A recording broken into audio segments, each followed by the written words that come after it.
Hi, Zach. Hello. Welcome back. Yeah, it's good to be here again. Haven't seen you for what? A couple months? Yeah.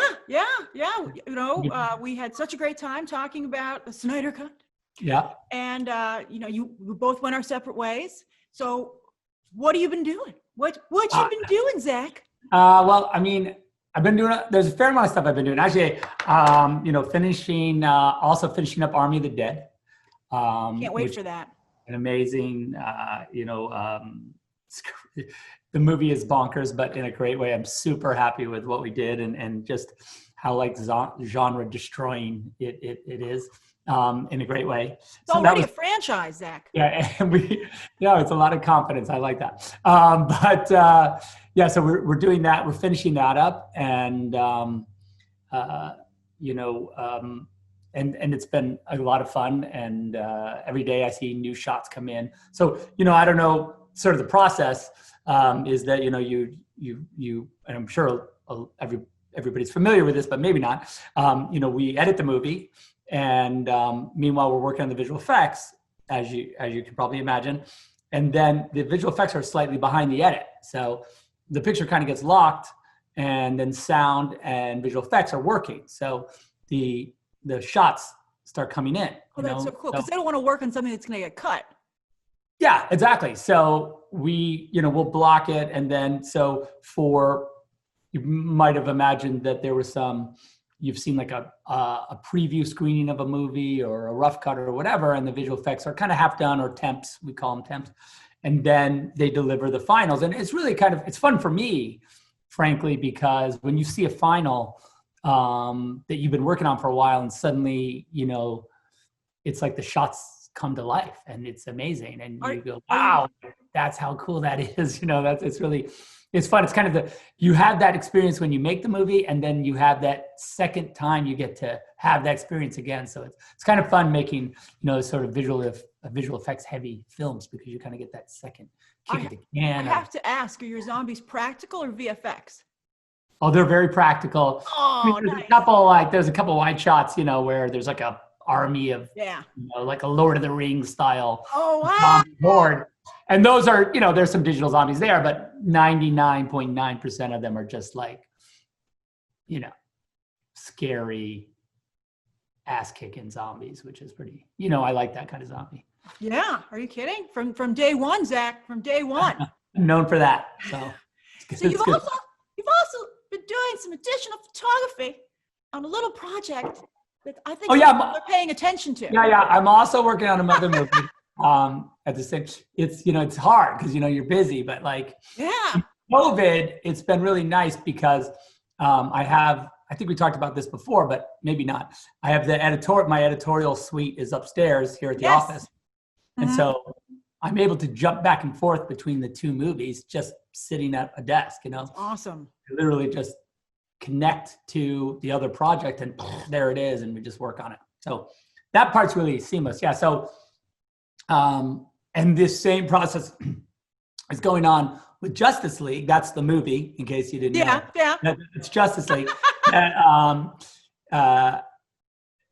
was going on with Army. So it's just every day, hundreds of visual effects shots just coming in. Especially for Justice League. Yeah, exactly. Yeah. Steppenwolf is not practical. I have to admit that. That's fantastic. He's a big, visual effects extravaganza on steroids, who is just going nuts in the movie right now. But and so that's an incredibly fun process. And then yes, we did pick up a couple additional shots. Some pretty good ones. I have to say, when we were talking about what to discuss during this interview, I said, Zach, we were just chatting. There's a rumor going around that your Joker, has a different look. And you said, well, Grace, that's true. It is true listen, I wanted to, of course, honor what had been created with him, because I thought it was really cool.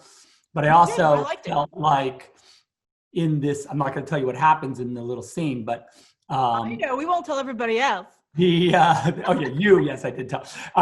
But there is some water has gone under the proverbial bridge between when last we saw Joker and this sort of appearance, and so he's made some. He's a road weary Joker. I guess that's a way of saying it. Yeah, you only showed me stills, black and white stills, but they are so amazing. This Joker, that your design, I would say, is video game level good. Oh, that's cool. And when people see it in the context, they're going to go nuts. And my lips are sealed as to what you showed me, but I would say that if you have the opportunity to do a spinoff, that this, from what I've seen, this would be a strong contender. Oh, wow. That's kind of you to say. Thank you. Yeah, it blew my mind. Oh, awesome. So what was it like working? Yeah. Listen, it was, I'm going to try and keep some mystery, because that's fun.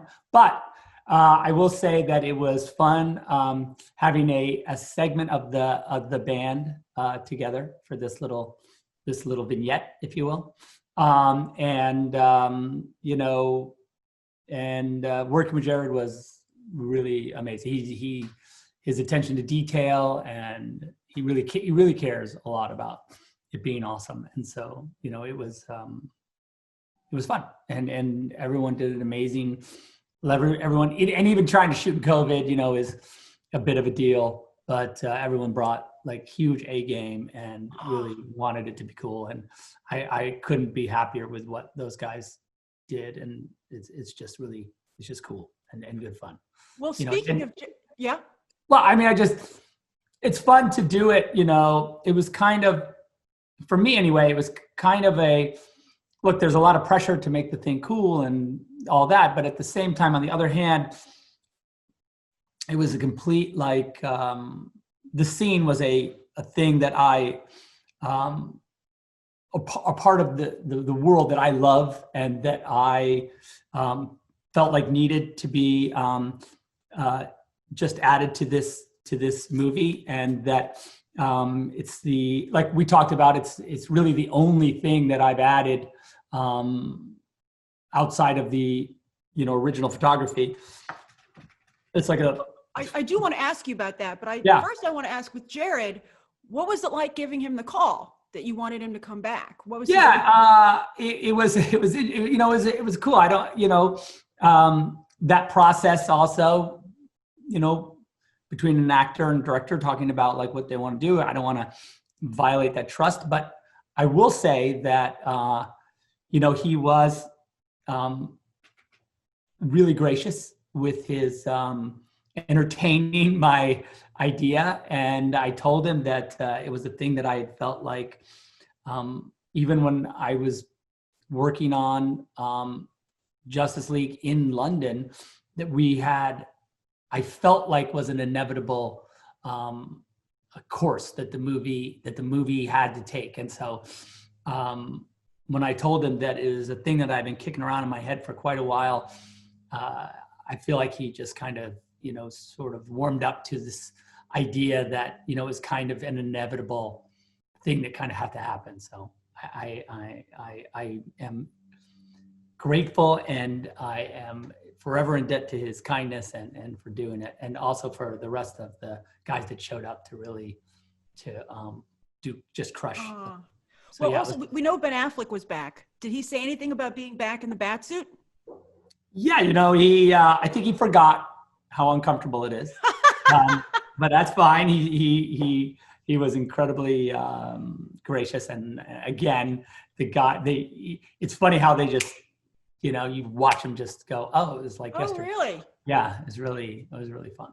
And that's so cool. Yeah. So how and a couple of the costumes, have been in archives for a while. So it's been 4 years since you filmed, right? Yeah. Was it hard to get them? And more, yeah. We had to they were all over the place and museums and stuff. And we had to tear them out of there. And really? I think one of the cowls we put on just kind of like ripped in half because of the foam. So that's all cool stuff. But that's fantastic. And was it hard to do some of the changes that you wanted to some of the looks? or was that? No.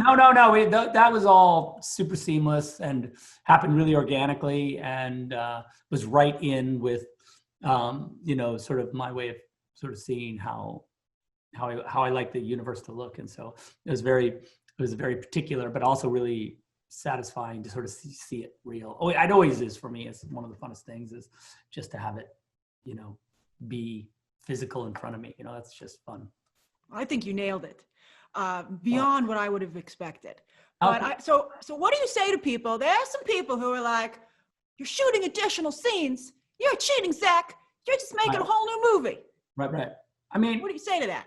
I thought, it's an interesting. I think I think it's valid because, on one hand, though, I will say that it's gonna, in the end, it's gonna probably be about 4 minutes or 5 minutes of additional photography. That's all you've added for the entire movie. Okay, yeah, that's good. See, in the 4 hours that is Justice League, maybe 4 minutes.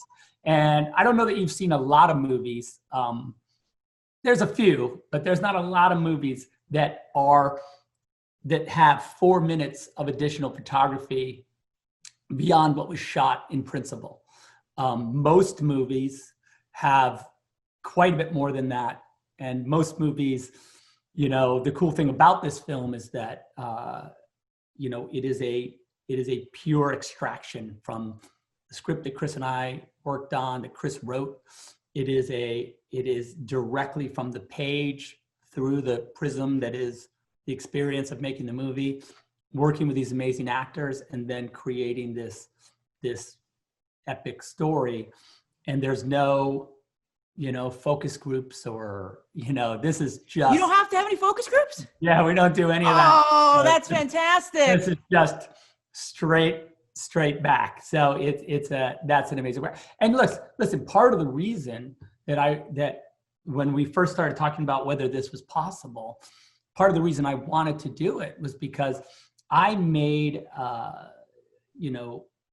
when you enter into a project like this with actors, amazing actors, Ben and Amy and Gal, Henry and Jason and Ray, you and Ezra, when you enter into this kind of endeavor, it's an epic experience. And when I got them to do the movie, remember, Ezra and Jason and Ray, I cast before I shot BVS. I mean, let's see, what is that? Because you had end credit scenes with them.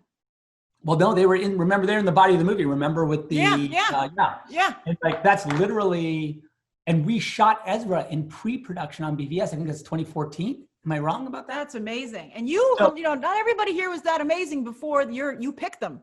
I mean, you really have a great eye. And Jason, frankly, I really was excited and awesome about letting the world see this my take on Aquaman, and that he was going to be this, Pacific Islander and amazing and just this big, just awesome, hurricane of a human that was just turned out to be quite popular. and I guess my point is only that, I remember we were still filming shots for BVS when I was in Bora Bora, filming the scene where they find the kryptonite under the water. And I released that image of Jason. I had on my phone, I just dropped it. Unite the Seven. And because I was super confident in once I had worked with him and just saw what he could do and who he was, I was like, this is awesome. So anyway, but anyways, what I was getting at was that, I pitched them the movie, right? Like I go, this is who you're going to be. This is where it's going, right? Justice League. Well, and when I talk about Jason or Ezra, it's starting, it's like way back to BVS years ago. Yeah, so you were pitching them a journey. You're like a journey. Yeah. Okay, awesome. And same with Amy, and it was about this, that we were going somewhere, and I feel like when this opportunity arrived and came to me, I got this call, and Toby Emmerich called me to say, "Hey, is this a thing you'd be interested in doing?" And it was shocking, frankly. I wasn't ready, but I thought about. What did he call you about? About just to say, like, is this a thing that you'd be interested in? Like, doing Batman v Superman? No, finishing. Finishing it for the Snyder Cut. Yeah. So you're talking about that. So Toby's the one who called you about it. Yeah, he was the one that called me originally. Yeah, that's fantastic. And so I just think that, and then in thinking about it, one of the big things that got me to say, all right, this is a huge job. It's crazy. But it was that commitment I had made to those actors about, like, let's finish this. Let me put it back. Let me honor what we talked about creating, because I just, famously, I've never seen the theatrical cut of Justice League, but I can only imagine that it's not what we talked about. It's not. Well, just to settle it with people, a movie is around usually 2 hours. Yeah. But your cut is 4. So if it's only 4 additional minutes of footage that you've filmed, where's all that stuff coming from? Well, that's, you can sort of get a sense of that by the way I kind of make a movie. If you look at the director's cut of Watchmen or a BVS, frankly, those are solid 3 and 3+ hour movies. That's awesome. And I had always said that I don't understand how to make this into a 2-hour movie. We're literally bringing, like, I had a hard time having Batman v Superman be less than 3 hours, and that's 2 guys. Yeah. So I don't know how and then Wonder Woman. Once you put Wonder Woman in there, I'm like, oh yeah, that's 3 hours. Yeah. We're gonna have a little Wonder Woman. That's 3 hours. Yeah. An hour per hero. We're gonna have like a bunch of heroes. Like, there's just, I don't get it. I don't see. So you'd always filmed something this long and just had planned to try and whittle it down for theatrical. Yeah, and look, at the beginning, when early days, I had said, hey, maybe there's a way to create out of this world. Yes, there'll be the theatrical version, but then my director's cut will always be a more robust look at this. That's fantastic. World. Yeah. And so I really endeavored. They were constantly bugging me not to film things. Because they're like, they're like, you can't possibly use all this, Zach. How is this going to get in the movie? And I'd be like, look, trust me, maybe I'll just have a snippet of it or this, that, and the other thing. But then, in the end. But they're happy now you filmed it all. Well. Everyone's so excited about it. I'm happy I did. Well, I'm happy I did because, and I guess that's my point is that, being able to let these characters actually, fulfill this arc that we had planned is really kind of a lot of the why of it, to see, what, Lois, the why of it, what she struggles and what she has to go through. And, to see Superman reborn and to see, I can't wait. Aquaman, make some choices and, about who he is, just all those things. And Ezra, this connection with his father that,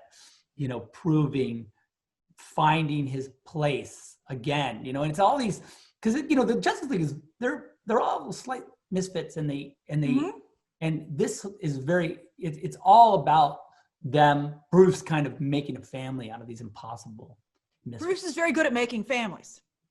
Yeah, he is. He's pretty good at, I think that he had some trouble with his own family early on. Yeah. So a bit of a road bump there. A little bit of a trauma. Yeah. And so I feel like that, and, and he's kind of pushed that aside, but I think he realizes, after what he learned from Superman, that it's got to be, this is how you do it. Well, speaking of Ezra, you told me a funny story about how you got a pickup shot of him for the reshoots. Yeah, I had to get a pickup shot.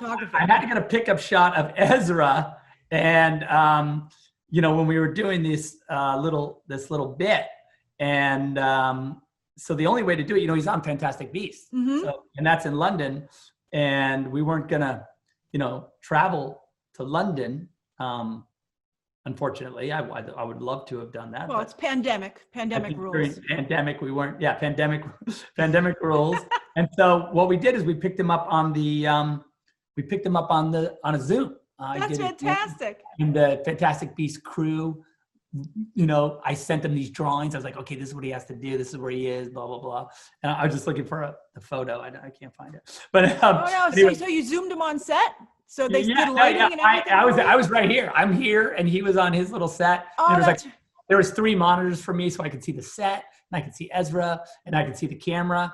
And I'd be, okay, move that guy, do this, Ezra, so you directed it via Zoom, and then they filmed it for you. Yeah, exactly. Yeah, that's so cool. Yeah, and I guess my head was on they had like a stand with the with like an iPad for me. So that's like a 2020 Cecil B. DeMille moment. Yeah. That's like, I was like, all right.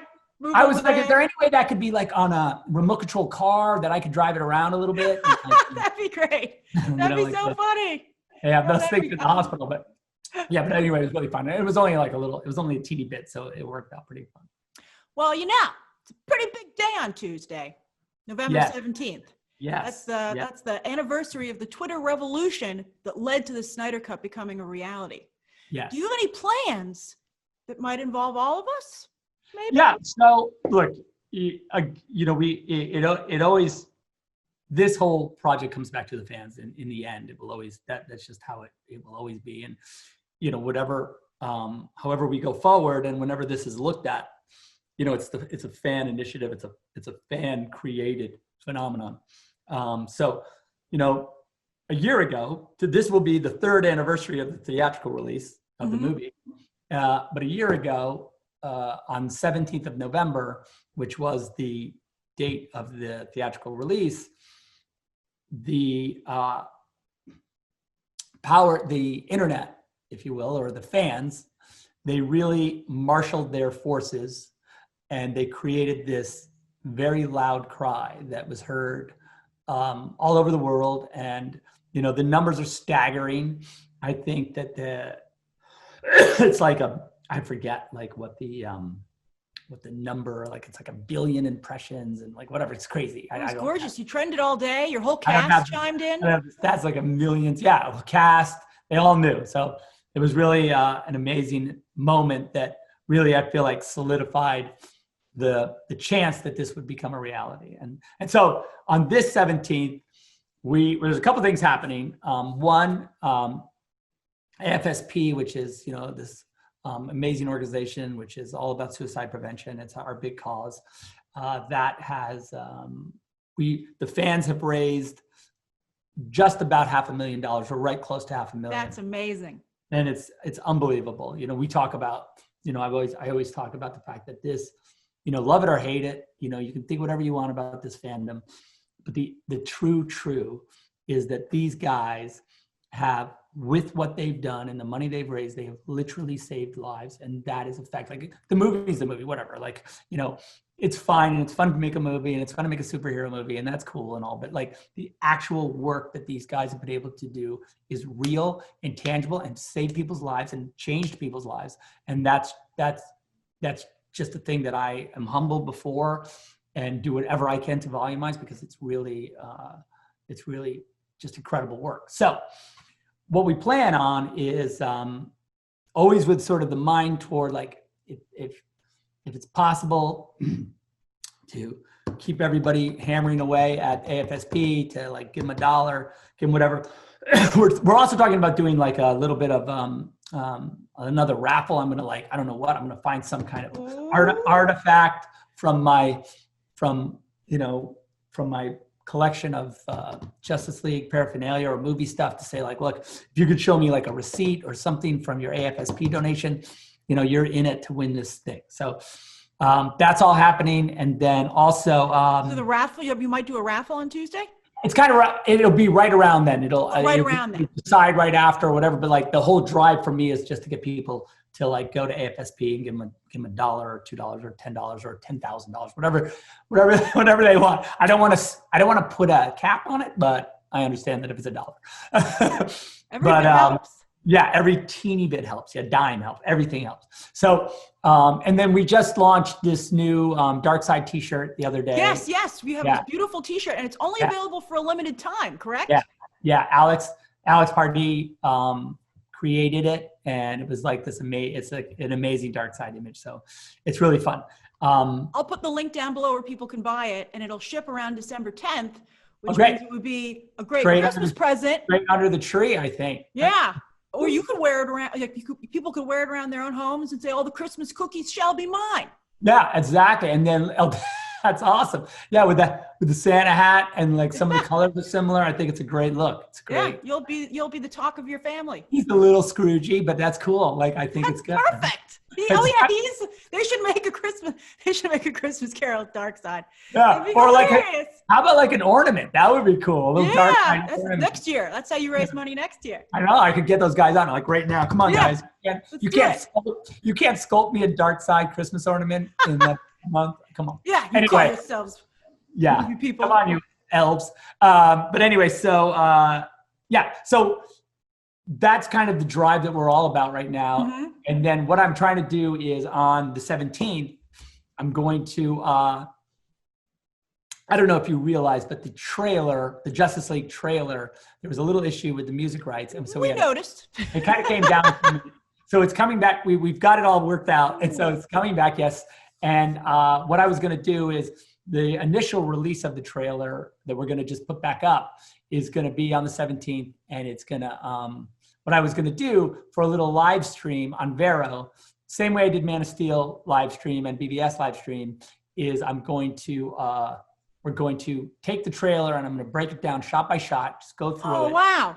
Q&A, like live questions about what does the shot mean, and I'll tell how, like what went into making it and, what it points toward as cryptically as around what time will that be? I think the time is going to be, I think it's 9 a.m. my time, but don't quote me on that yet. Let me just, so people have a general idea of when it's going to be around 9 a.m. Pacific Coast. And you'll tweet out the time. And I'll tweet it out 100%. So keep your eyes peeled for that. Okay. And it's going to be really cool. And, it's going to be, you're going to see the trailer again. The trailer might be a little different, right? And it might have a couple, maybe tweaks. Anyway, and then also there'll be a little, we put together this little commemorative little film also that kind of talks about what super short, it's like a minute and a half. Oh, wow. Talk about like what the fans were able to do in this. Will those things go up on like YouTube and stuff afterwards, or are they Vero only? I think they'll probably go up. I'm going to put it up on Vero for a little bit, and then it'll probably go up bigger. I think HBO Max will have it, and then some other places. That's awesome. That's very cool. Finally, I have to ask you, what is it like doing a project like this where you have total ownership, not just creatively with the film itself, but how you promote it, being able to do fundraising like this? I mean, it's truly Zack Snyder's Justice League. What's that like? It's cool. It's a lot of responsibility, but in the end, I'll be honest, I have approached all my movies in the same way. And marketing has been really patient with me a lot of the times. Almost all the trailers that I've released, I would say 90% of the trailers I released, I kind of conceived and kind of put together. That's very unusual. With the help of course, the amazing editors and geniuses behind the scenes, but really with this is what I wanted to be. And most people don't cut their own trailers. That's very unusual. That is not the way it's done. Yeah. So I like to, and not to take anything away from the amazing trailer of course not. Yeah. editors and their genius and a lot of, but it's always been a thing that I felt, I come from advertising and it's a thing that I always felt like, I remember when we did Dawn of the Dead, I think I said, to them, I go, guys, you want my help. You couldn't, like this movie, there's no way you could afford me if I was doing the commercial side of it. Like that's fantastic. I love that. What a fun situation to be in. There's no way. Like if you called me with this Dawn of the Dead idea, I'd be like, forget it. I don't. But anyway, but because it was mine, I was absolutely wanted to, be fully invested in everything. So I guess this project, Justice League is kind of that on a little bit of steroids. And I'll say the HBO Max people have been really amazing and very tolerant again of my meddling. And I find, but they're really excited about every activation and they're really, and they've come with tons of inspired ideas for down the road of ways to like really excite the fans and stuff. So that's going to be fun to see. There's going to be a lot of You new mean stuff. in terms of an ad campaign? Ad campaigns, activations, big stuff that they want to do. Oh, so this is gonna like even more than now. They're gonna really back it up. That's fantastic. Oh, when the movie's coming, it's going to just be like a giant movie coming out. Oh, that's so fantastic. Oh, wow. So You know, it's always so nice to see you, Zach, and it's just wonderful. It's such a joy to see you once again, absolutely killing it. Oh, appreciate it. You're kind to allow me this time to talk about it. Oh, sure. And I can't wait for Tuesday. All right, well, get ready.